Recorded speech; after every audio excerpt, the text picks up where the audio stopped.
আসসালামু আলাইকুম রহমতুল্লাহি ওয়া বারাকাতুহু। মান সাব্বা নাবিয়্যান ফাকাতালাহু আও কামা ক্বালা আলাইহি সালাতু ওয়াসসালাম। রাসূল আকরাম সাল্লাল্লাহু আলাইহি সাল্লাম আবু দাউদ শরীফে একটি হাদিস রয়েছে, যারা নবীকে গালিগালাজ করে, নবী বিরোধী কথা বলে, নবীর শানের কটূক্তি করে, অবমাননা করে, ফাকাতালাহু, তাদেরকে হত্যা করো। যা হোক, বাংলাদেশের পুলিশ ইন্সপেক্টর সে যে আমার নবী নিয়ে কটূক্তি বলেছে, আমরা তার দৃষ্টান্তমূলক শাস্তি চাই।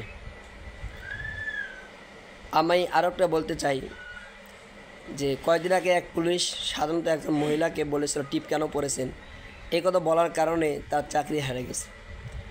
আর আমার প্রাণ কলিজার টুকরা নবীকে এই পুলিশ এত বড় কথা বললো, অথচ তার চাকরি এখনও আছে। এটা আমার বুঝে আসে না।